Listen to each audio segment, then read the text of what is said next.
여러분 안녕하세요. 오늘은 역사 제4강 삼국의 성립과 발전에서 삼국의 발전과 세력 경쟁에 대해서 공부해 보도록 하겠습니다. 제 목소리 잘 들리죠? 만약에 안 들리거나 영상이 이상하면은 선생님한테 꼭꼭 연락을 주세요. 오늘 배울 거는 바로 고구려와 백제의 세력 팽창, 동북아시아 강국으로 우뚝 선 고구려, 그 다음에 중흥하는 백제, 그리고 새로운 강자로 떠오르는 신라, 그리고 마지막으로 가야 연맹의 변천에 대해서 공부하도록 하겠습니다. 지난 시간은 선생님이 만들어 놓은 영상을 유튜브에 업로드하고 뭔가 만드는 과정에서 문제가 생겨서 영상이 사라지고 말았어요. 참 안타까운 일입니다. 그래서 어쩔 수 없이 EBS 영상을 끌어다가 공부했을 거예요. 그런데 많은 친구들이 선생님 영상 만들어주면 안 돼요? 당연히 만들어야죠. 그래서 지난 시간에 공부했던 거 절반은 빼고 절반 삼국의 발전과 세력 경쟁부터 선생님의 영상으로 새로 같이 공부하도록 하겠습니다. 지난 시간에 배운 거는 많이 기억날 거예요. 고구려와 백제와 신라가 한반도에서 만들어졌습니다. 고조선이 멸망하고 기원전 108년 한나라 무제에게 멸망당하고 우리 한반도에는 여러 나라가 만들어졌죠. 지도에서 그때 봤을 거예요. 맨 위에 부여, 그 밑에 고구려, 그리고 동해안의 옥저, 동해, 그리고 한반도의 아래쪽에 마한과 변한과 진한이란 나라가 있었습니다. 부여에서 주몽이란 친구가 내려왔어요. 그래가지고 고구려를 만듭니다. 그리고 이 주몽에게는 아들이 있었죠. 온조와 비류가 있었습니다. 이 둘이서 남하를 합니다. 내려와서 백제를 만들죠. 온조하고 비류 중에서 온조는 바로 우리 학교가 있는 이 지역, 한강유역, 위례성에다가 나라를 만들고 비류는 인천, 미추홀에다가 만들었지만 비류의 나라는 실패하고 온조의 나라가 성공을 해서 백제가 되는 겁니다. 그리고 신라 누가 만들었죠? 알에서 나왔어요. 둥근 알에서 바로 박혁거세가 신라를 만들었습니다. 그리고 여러분 구지가 알죠? 구지봉에서 촌장들이 구지가를 부릅니다. 거부가 머리를 내밀어라. 안 내밀면은 구워 먹을 거야. 이게 바로 구지가입니다. 그러니까 하늘에서 알이 내려왔어요. 그 알에서 바로 태어난 이가 가야의 왕이 됐으니 그가 바로 김수로 왕입니다. 지난 시간에 다 배웠으니까는 복습은 이 정도로 하고요. 오늘 할 것 다시 한번 보겠습니다. 고구려와 백제가 성장을 합니다. 고구려 동북아시아 강국으로 우뚝 섭니다. 누구 때? 바로 광개토 대왕. 우리 광개토 대왕 때 동북아시아 강국으로 우뚝 서고 장수왕 때 남하정책 따라하세요. 장수왕 남하정책 밑으로 남쪽으로 내려갑니다. 왜? 영토를 확장하려고. 광개토 대왕이 북쪽은 다 먹었어요. 그래서 장수왕은 남쪽으로 내려갑니다. 남쪽으로 내려가다 보니까는 어쩔 수 없이 백제와 부딪히고 한강 유역에 있었던 백제는 하고 남쪽으로 슬피 울면서 내려가게 됩니다. 그렇지만은 망하지 않았어요. 망하지 않고 중흥을 꾀합니다. 동성왕, 무령왕, 성왕, 동성킹, 무령킹, 성킹 이 세 명의 왕에게 중흥을 성공하지만은 중흥하다가 성왕이 제대로 중흥해서 한강유역 다시 회복하고 우리가 짱이다 라고 하려고 그럴 때 동맹국이었던 신라가 뒤에서 칼로 푹, 그래서 백제는 멸망의 테크트리를 타는 겁니다. 안타까운 일이죠. 그리고 마지막에 가야연맹의 변천을 배울 겁니다. 가야연맹, 보통 육가야연맹체라고 하지만 그거보다 많은 소국이 있었을 거예요. 이 가야연맹의 초기의 대장은 바로 금간가야였습니다. 그 다음에 금간가야가 멸망하고 대가야로 주도권이 넘어갔다가 대가야마저도 멸망하는 과정. 이 가야는 신라에게 먹히고 향후에 신라에 의해서 한반도에 통일된 국가, 통일신라가 만들어지는 과정을 차츰 배울 겁니다. 자, 오늘 공부할 준비 됐습니까? 그러면 다음 페이지. 선생님 갑자기 뭐죠? 여러분들이 궁금해하는 게 나왔어요. 많은 친구들이 물어보더라고요. 선생님, 왕의 이름이 도대체 뭐예요? 왕은 뭐라고 불러요? 우리가 보통 세종, 대왕, 인조, 명종, 성종, 태조 이렇게 부르는 거, 이게 무슨 소리입니까? 선생님 너무 궁금해요 라고 하는 아이들이 있어서 이거를 한번 준비해 봤습니다. 여러분들 한글 만든 왕이 누구죠? 세종대왕님이시죠. 그러면 세종대왕, 세종은 집권할 때, 살아있을 때 사람들이 뭐라 불렀을까요? 세종대왕님 이렇게 불렀을까요? 아니에요. 세종대왕이라는 명칭을, 이름을 세종대왕 자신은 들어본 적이 있을까요? 없을까요? 못 들어봤죠. 왜 못 들어봤을까요? 세종, 태조 이런 왕의 이름이라고 알고 있는 것들은 다 묘호예요. 따라하세요. 묘호. 묘에다 붙이는 이름. 보통 시호부터 얘기하겠습니다. 시호는 죽은 자의 평생 공덕을 기려 내려지는 명호예요. 이 시호라는 거는 왕이나 신하나 다 가질 수 있어요. 근데 묘호는, 이 시호는 시호인데 특별히 왕한테만 내리는 시호. 아주 뛰어난 왕한테만 공덕을 칭송해서 내리는 시호가 바로 묘호예요. 보통 세종의 시호는 여기 있죠.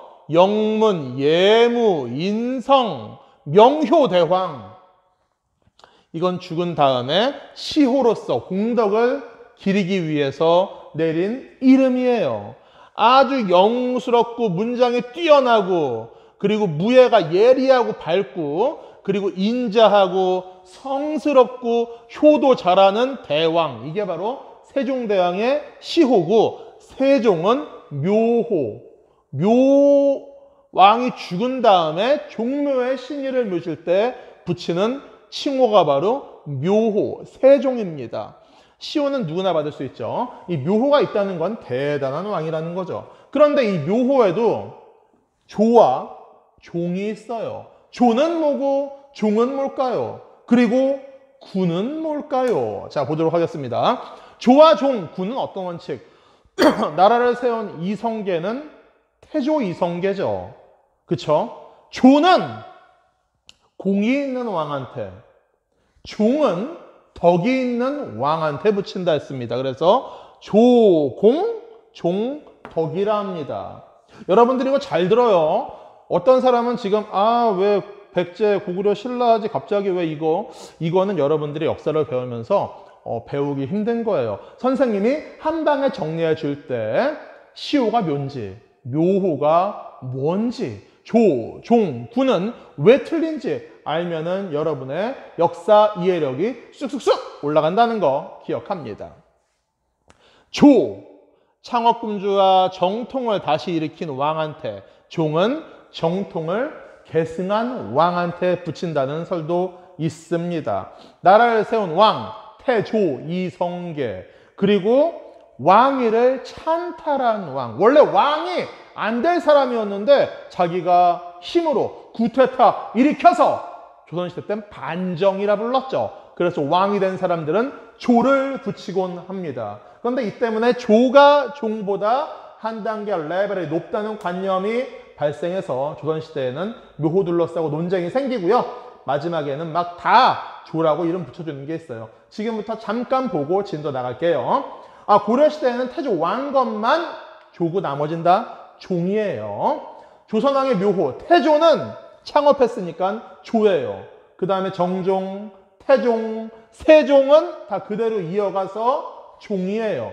세종대왕 그렇게 위대하지만 종이에요.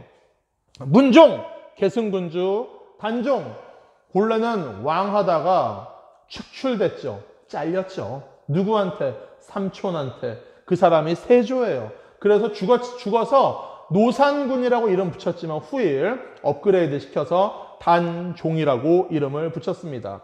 세조! 원래 왕이 될 사람이 아니었죠. 그렇지만 왕이 됐습니다. 정통을 다시 잇는다. 그래서 세조, 예종, 성종 그대로 계승했고요. 연산, 군, 따라하세요. 군은 왕이에요. 왕인데 왕을 하다가 구테타, 혁명으로 인해서 왕자리에서 쫓겨난 사람, 폐위된 사람, 이런 사람을 군이라고 합니다. 연산군입니다. 중종, 반정을 일으켰으니까 조르해야 한다는 의견이 있었지만 이 성종의 직계라서 종으로 했다 합니다. 인종, 명종, 계승군주, 선조, 원래 선종이었어요. 그런데 임진왜란을 극복했죠. 그래서 조로 붙입니다. 광해군, 여러분들이 3학년 때 조선사를 배울 때 광해군에 대해서 배울 겁니다. 선생님이 광해군을 정말 좋아합니다. 광해군 하트 사랑해요.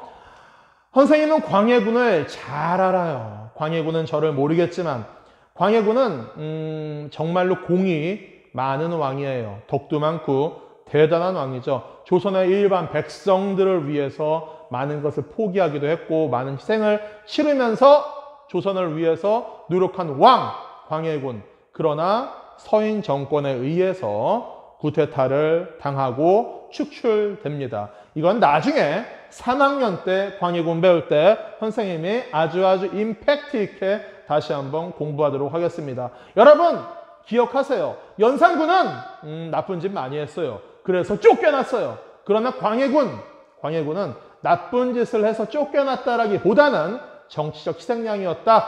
조선을 위하는 왕이었다. 이렇게 기억하면 좋겠습니다. 그 다음에 인조 반정으로서 효종, 현종, 숙종, 경종 다 유지했고요. 그래서 종이고요. 영조, 본래는 영종이었어요. 그런데 고종이 나중에 황제가 되죠. 그러면서 영조로 바뀌어주고요. 정조, 본래 정종이었지만은 다 정조가 되고 순종이었지만은 뭐 난 진압했다, 홍경래의 난 진압했다. 그래서 순조로 해주고요. 헌종, 철종, 고종, 순종 모두 계승군주입니다. 그리고 여러분들 이제 종, 군 이해하죠? 다시 한번 얘기해 볼까요? 조는 뭐냐?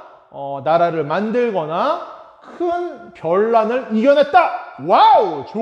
종, 계승했다. 뛰어나도 계승군주는 종이에요. 그리고 군, 왕하다가 쫓겨났습니다. 바로 연산군과 광해군이 있죠. 그런데 여러분이 질문해요. 선생님, 대원군은요? 대원군은 뭐죠? 대원군은 왕이 아니에요. 대원군은 왕이 아닌데 내 아들이 왕이 됐으면은 대원군이라 합니다. 조선시대에 2명 있죠. 대표적인 건 흥선 대원군입니다. 뭐라고요? 질문? 좋아요. 여러분 이해가 안 됐어요? 왕이 아닌데 어떻게 아들이 왕이 돼요? 그럴 수 있습니다. 일대 왕이 있는데 이 왕이 아들 없이 죽었어요. 그러면 다른 여러 왕족 중에서 이 왕족이 뛰어나. 그럼 이 왕족의 아들을 왕으로 만들어. 그렇게 왕이 만들어지고 이 사람, 왕이 아닌 사람은 그냥 대원군이라 부르는 겁니다. 오늘 아셨죠? 좋은 거 알았습니다. 종, 군, 대원군, 시호, 묘호 그런 것이 무엇인가에 대해서 공부했습니다. 자, 그러면은 이제부터 진도 고고고! 고구려와 백제의 세력 팽창입니다. 고구려의 중국 9년 축출이에요. 와우, 벌써 14분이 지났어요. 우리 조금만 하고 5분만 하고 한번 쉬어볼까요? 고구려가 중국 9년을 축출합니다. 쫓아냅니다. 9년이라는 건 무엇이냐? 중국 9년이 왜 한반도에 있느냐? 고조선이 기원전 108년 한나라에 의해서 멸망당하고 맙니다.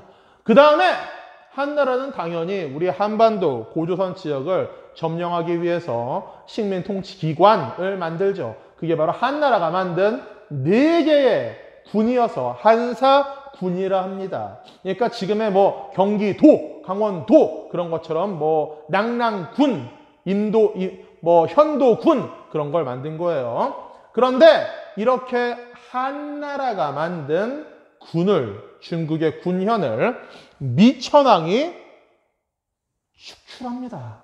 보겠습니다. 중국 내부 정치적 혼란을 기회로 낙랑군과 대방군을 축출합니다.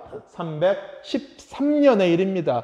이렇게 하면서 고구려는 대동강유역을 차지합니다.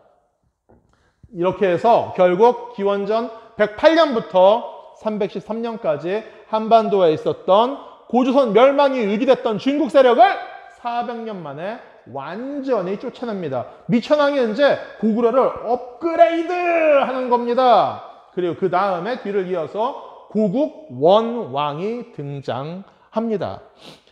전연의 침략, 중국에 있는 나라죠. 전연의 침략으로 한때 환도성이 함락됩니다. 환도성은 국내성과 커플성이에요. 국내성, 고구려의 수도죠. 국내성은 평지에 있는 평지성.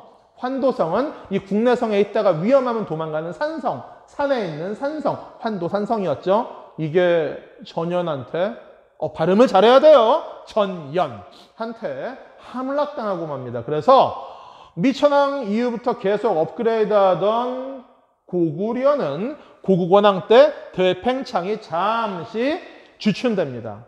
여기서 하나, 강의 자료는 꼭 프린트해서 가지고 있는 거 아니에요. 필요한 사람만 프린트하세요. 선생님이 올려놓는 강의 자료 있잖아요. 이 강의 영상 그대로 올려놓은 거 무조건 다 프린트해서 갖고 있어야 되는 거 아닙니다. 다운받아서 그냥 보세요. 그리고 이건 다 교과서 내용을 정리한 거라서 여러분의 교과서에 그대로 있다는 거 기억하기 바랍니다. 드디어 고구려죠. 고구려. 아까 얘기했죠. 미천왕과 고국 원왕 얘기했습니다. 백제의 영역 확장입니다. 왜 갑자기 고구려가 미천왕하고 고국 원왕 하다가 끝나고 백제가 왔을까요? 백제와 고국 원왕한테는 슬픈 이야기가 있어요. 지금 그걸 보도록 하겠습니다. 백제의 확장 배경, 고구려가 세력이 약화됩니다. 고국 원왕 때 전연한테 당하면서 나라가 이제 업그레이드를 멈춰요. 고구려가 세력이 약화되니까는 드디어 백제가 중국과 직접 교류해요. 백제 그랬죠. 고구려 너네 약해졌어? 좋았어. 내가 중국과 한번 직접 교류해 볼 거야. 그러면서 주변 세력들에게 중국에게 받은 선진 문물을 전파하게 됩니다. 백제가 점점 업그레이드를 하게 되죠. 이때 백제에서 영웅이 나오죠. 그 영웅의 이름 근초고왕입니다. 근초고왕, 전쟁의 신, 전투의 신. 고구려에 나중에 광개토 대왕이 있다면 백제에는 근초고왕이 있죠. 정말 대단한 정복 군주입니다. 이 근초고왕이 영토를 확장해요. 사생의 중엽이죠. 마한의 남은 세력을 정복합니다. 원래 백제는 마한 지역의 하나의 소국이었죠. 그러나 그 소국 백제가 마한 지역을 다 먹습니다. 전라도까지 아래까지 영역을 확장하고 가야의 여러 나라를 백제의 세력권에 편입합니다. 이때 가야를 완전히 먹은 건 아니고 세력권으로 편입했다. 말 잘 들어! 이런 정도였다는 거. 그리고 일본, 이때는 왜라 불렀죠. 이 왜가 스스로 찾아와서 우호관계를 맺습니다. 친하게 해주세요. 이렇게 왜가 그러는 거죠. 그러자 백제에서 왜한테 그럽니다. 그래, 너네 잘하면은 내가 잘 해줄게. 그 대신 못하면은 알지? 잘하니까 선물 하나 줄게. 이거 받아. 이거 정말 대단한 칼이야. 여기 보이고 있죠? 그래픽으로. 여기 보일래나? 여기가 낫겠다. 이거 정말 대단한 칼이야. 이 칼은 가지가 7개가 있어. 하나의 삐죽한 가지에 6개의 가지가 나와서 7개의 가지다 해서 이 칼의 이름이 바로 따라하세요. 칠지도. 이 칠지도에 새겨진 명문 때문에 우리의 해석과 일본의 해석이 틀려서 역사의 미스테리였지만은 결국 이 칠지도는 백제에서 만들어서 왜왕, 일본 왕에게 하사했다라고 우리는 믿고 결정해야 됩니다. 왜? 우리가 하사한 게 맞으니까요. 그런데 일본 친구들은 자기들한테 우리가 이렇게 바쳤다라고 주장을 하지만 거기 쓰여진 명문을 보면 아니에요. 백제왕이 하사한 겁니다. 계속 보겠습니다. 한반도의 남쪽을 평정한 다음에 근초고왕은 고구려의 평양성을 공격합니다. 그리고 고구려와 대결해서 결국 고구려의 고국 원왕. 너무 슬프죠. 그 중국한테도 맞고 결국 백제한테도 맞고 고국 원앙은 전쟁터에서 전사하고 맙니다. 슬픈 일이죠. 그러나 역사에서는 고국 원앙을 죽였어요. 끔찍해요. 백제 나빠요. 아니에요. 영토확장의 과정이기 때문에 어쩔 수 없는 겁니다. 이게 바로 국제관계고 이게 바로 야생의 정치입니다. 국제관계, 대외관계는 다 먹고 먹히는 싸움의 연속이죠. 계속 보면 알 겁니다. 대외 교류, 외국과 백제는 어떻게 지냈나. 요서지방으로 진출합니다. 요서지방이 어디냐고요? 여기 지도 보면 알 겁니다. 한반도가 있고요. 그리고 유화가 흐르고요. 유화의 서쪽은 요서, 동쪽은 요동. 요서지방에 진출하고 중국의 동진과 교류합니다.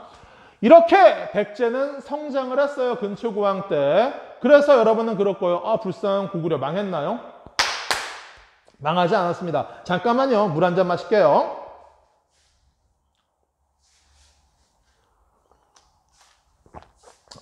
이게 계속 수업하다 보면은 목이 좀 아파요. 계속해볼까요, 여러분? 백제 업그레이드 많이 했고요. 고구려도 이제 업그레이드 합니다. 고구려의 최대 정비죠. 배경, 고국 원앙이 전쟁터에서 죽고 맙니다. 고국 원앙의 전사로 개혁을 해야 되겠다 생각하죠. 그래서 소수리망 때 완전히 중흥을 이루게 됩니다. 체제 정비하죠. 중국의 선진 문물 제도들을 적극 수입합니다. 그리고 율령, 법률이죠. 나라를 다스리는 기본 법률을 만들어서 튼튼한 강력한 나라를 만들기 위한 밑거름을 쌉니다. 그리고 불교를 공인합니다. 따라하세요. 불교 공인, 불교 공인, 불교 공인, 불교 공인, 불교 공인, 불교 공인. 불교를 공인하는 게 왜 중요하죠? 종교적 이유 때문에 사람들을 나무아미타불 해서 다 극락왕생시키려고? 따뜻한 마음 가진 나라 만들려고? 아니에요. 불교를 공인한다는 건 왕권 강화와 연관되는 말입니다.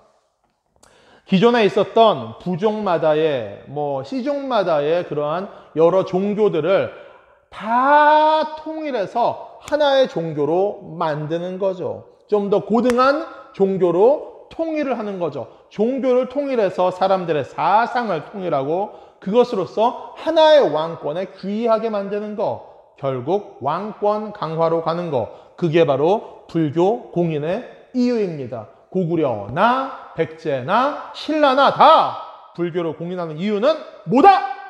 왕권 강화. 오케이? 좋습니다. 태학을 설립합니다. 쉽게 생각해서 최고 교육기관 지금의 대학, 유니버시티 이거 만들었습니다. 드디어 광개토 대왕이 나왔습니다. 영토를 확장하죠. 이름부터 냄새가 나요. 광개토. 넓은 땅을 개척해서 먹었다. 이름부터 광개토 대왕입니다. 후연, 거란을 몰아내고 동부열을 복속하고 드넓은 만주 지역을 정복하고 맙니다. 그리고 신라를 침입한 일본, 외를 격퇴합니다. 내무랑이 구원을 요청해요. 신라의 왕이에요. 신라의 왕이 도와주세요, 도와주세요, 제발 도와주세요. 그러니까 광개토 대왕이 오케이, 내려간다. 그래서 5만 명의 군대를 신라로 보내서 외를 없애버리고 남은 일본 해적 외를 쫓아갑니다. 어디까지? 금관가야까지. 가야의 전기 가야의 대표자가 금관가야인데 이 금관가야의 땅까지 고구려의 5만 병사가 추적을 해 나갑니다. 추적을 하면서 이 일본 친구들만 다 없앴으면 좋았을 텐데 이 금관가야의 병사들까지도 다치고 죽고 금관가야가 약화되는 이유가 됩니다. 이 고구려의 좀 언어와 금관가야의 사투리가 서로 좀 안 통했죠. 그래서 고구려 사람들이 말 타고 와가지고 딱 고구려 사람들이 금관가야까지 갔는데 딱 보니까 일본 친구 같기도 하고 아닌 것 같기도 하고 그래서 너 왜 놈이야? 하고 물어보니까는 금관가야에서 아닌데 그러니까 뭔 소리야? 빡줄 그래서 금관가야 약화되고 나중에 신라한테 멸망당하고 맙니다.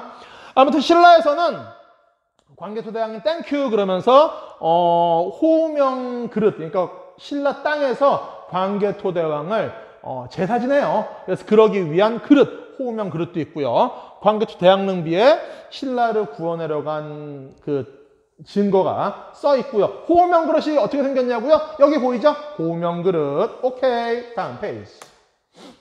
영락이라는 연호를 사용했어요. 그래서 살아서는 영락대왕이라고 불렀습니다.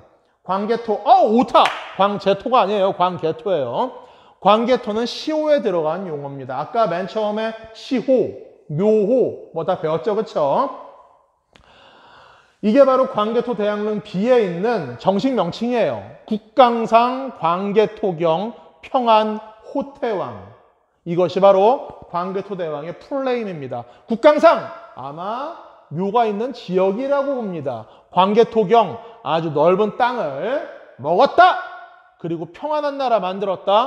호태왕 아마 고구려에서 왕을 지칭하는 용어라는 거. 이러한 광개토 대양릉 비의 정식 명칭을 보고서는 우리가 이제 광개토 대왕의 진짜 이름을 알았으니까는 꼭 기억하기 바랍니다. 다시 한번 따라할까요? 국강상 광개토경 평안 호태왕. 우리가 보통 광개토 대왕이라고 부르는 건 이거를 줄여서 약칭으로 만드는 거죠. 자, 계속하겠습니다. 우리 오늘 첫 번째 타임은 여기까지 할 거예요. 장수왕까지만 하고 그 다음은 10분간 휴식하고 계속하도록 하겠습니다. 장수왕의 남진정책과 나제동맹. 장수왕, 왜 장수왕이죠? 광개토 대왕의 아들인데 상당히 오래 살았어요. 그래서 장수왕이에요. 진짜 오래 살아서 장수왕이에요. 장수왕의 아들이 조다예요. 여러분 교과서 뒤에 왕계표에 보면 있습니다. 장수왕의 다음 아들이 조다인데 조다는 이 조다는 왕이 안 됐어요. 왜냐고요? 이 조다도 70 넘게 살았는데 계속 태자였어요. 태자, 왕의 아들로서 다음 왕의 계승자인 태자였어요. 그런데 70대까지 살다가 죽었어요. 그런데 장수왕은 아들보다 오래 살았어요. 그래서 이 장수왕이 왕을 계속하고 그의 아들은 70 넘어 살다가 황태자로 죽고 말았다. 정말 안타까운 일입니다. 그만큼 오래 살고 업적도 많은 왕 장수왕. 이 사람은 남진합니다. 따라해, 남진. 남쪽으로 진출한다. 왜? 광개토 대왕이 북쪽은 다 정복했으니까 장수왕은 남쪽으로 진출합니다. 자, 제목에서 나제동맹이 있습니다.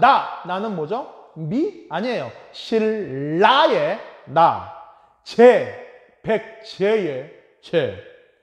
A, B, C 나라가 있습니다. A 나라가 강하면은 B 나라와 C 나라가 힘을 합해서 연합하겠죠. 그래서 강력한 나라한테 대응하겠죠. 그러기 위해서 고구려를 막기 위해서 신라와 백제가 동맹을 맺는 겁니다. 이거는 계속 바뀌어요. 신라가 강할 땐 고구려와 백제가 동맹을 맺습니다. 원래 국제정치는 야생이라는 거 기억합니다. 장수왕의 남진정책. 남진을 하려면, 내려오려면, 남쪽, 한반도에 남쪽을 먹으려면은 수도가 위에 있는 게 좋아요? 아래에 있는 게 좋아요? 아래에 있는 게 좋죠. 그래서 평양으로 도읍을 옮깁니다. 이게 바로 평양천도죠. 그래서 평양천도한 다음에 힘 모아서 백제를 칩니다. 백제의 한성을, 백제의 수도인 한성, 여기 위례성을 함락시킵니다. 이때 백제 계로왕이 죽습니다. 드디어 고구려는 고국 원앙의 복수를 하고 맙니다. 그리고 고구려는 한강 이남까지 진출합니다. 장수왕의 업적이죠. 그런데 이렇게 잘 나가는 나라가 있으면 실패하는 나라가 있겠죠. 백제는 결국 수도를 빼앗기고 아래쪽으로 도망을 갑니다. 멸망한 건 아니에요. 수도를 웅진으로 옮깁니다. 이게 바로 웅진천도죠. 그리고 장수왕은 생각을 합니다. 드디어 한반도를 다 먹을 수 있는 힘이 생겼다. 우린 중국과도 대등하게 겨룰 수 있다. 우리는 동아시아의 강력한 국가가 됐다. 그러면서 독자적인 고구려만의 천화관, 천하사상을 만듭니다. 그러니까 중국에서는 이런 말이 있죠. 뭐 중원, 중화사상, 중국 천하, 중국이 이 세상의 주인공이다. 이런 중국의 천하사상이 있고 황제가 있는가 하면은 장수왕은 그래, 너네는 너네 천하를 가져. 우리는 우리의 천하를 가질 거야 라는 고구려만의 독자적인 천화관이 생기는 겁니다. 천하는 하나가 아니고 여러 개라는 독자적인 생각, 우리 고구려만의 천하, 고구려가 이 천하의 대장이고 밑에 백제와 신라가 우리의 부하나라다, 이런 거죠. 장수왕은 좀 무리하면은 백제와 신라를 다 없앨 수도, 다 정복할 수도 있지 않았을까 생각을 합니다. 그러나 제후국으로서, 우리 부하나라로서 놔두고 우리 고구려가 왕 중에 왕, 태왕으로서 독자적인 천하를 만들기 위해서 유지했던 것은 아닐까 하는 생각도 합니다. 이 고구려에게 대응하게 하기 위해서 신라와 백제가 동맹을 하죠. 백제 비유왕과 신라 눌지왕이 동맹을 해서 고구려의 남진을 견제합니다. 이 눌지왕이 바로 내무랑의 아들이에요. 아까 내무랑이 뭐였죠? 외가 쳐들어오니까 고구려 광개토대왕한테 도와주세요라고 했죠. 광개토대왕은 도와줬어요. 그런데 도와주고 5만 명의 군대를 보내서 전쟁해주고 그냥 일본 다 없앤 다음에 그냥 갔을까요? 진짜? 정치는 야생인데? 그러진 않죠. 신라에 남아서 감 내놔라, 대추 내놔라, 이거 해라 하고 내정 간섭합니다. 광개토대왕이 직접 남은 건 아니죠. 그의 부하가 남았겠죠. 그래서 왕도 무시하면서 계속 내정 간섭하니까 눌지왕 생각합니다. 이래선 안 되겠다. 우리가 고구려를 쳐야 되겠다. 그러면서 고구려와의 관계를 청산하고 나제 동맹 맺고 남진을 견제합니다. 여기 있는 거는 신라의 독특한 지배자의 명칭 변화입니다. 처음부터 왕이라고 안 했어요. 고구려는 처음부터 왕이라고 했죠. 그러나 신라는 약간 좀 한반도의 구석에 있어서 자기만의 언어, 자기만의 문화, 자기만의 종교 이런 걸 오랫동안 유지했습니다. 그리고 왕후도 거서간, 차차웅, 이사금, 마립간 그러다가 왕으로 변천합니다. 이건 순서 기억하세요. 객관식으로 많이 나오는 문제입니다. 자, 따라하세요. 거서간, 차차웅, 이사금, 마립간, 거차, 이만 기억합니다. 오늘 1교시는 이걸로 끝낼 거예요. 32분으로 지나가고 있습니다. 그리고 다음 시간에 뒤에 백제, 신라, 가야를 보겠습니다. 좋았어요? 재밌었으면은 헌상님의 유튜브 역사 맛집에 들어와서 구독과 좋아요 꾹 눌러주세요. 그리고 저번 시간에 했었던 동물 친구들, 숲속의 동물 친구들 재밌었어요? 또 만들어줄까요? 오케이, 또 만들도록 하겠습니다. 그러면 오늘의 수업 첫 번째 타임은 이걸로 마치겠습니다. 여러분 수고했습니다. 10분간 휴식 안녕!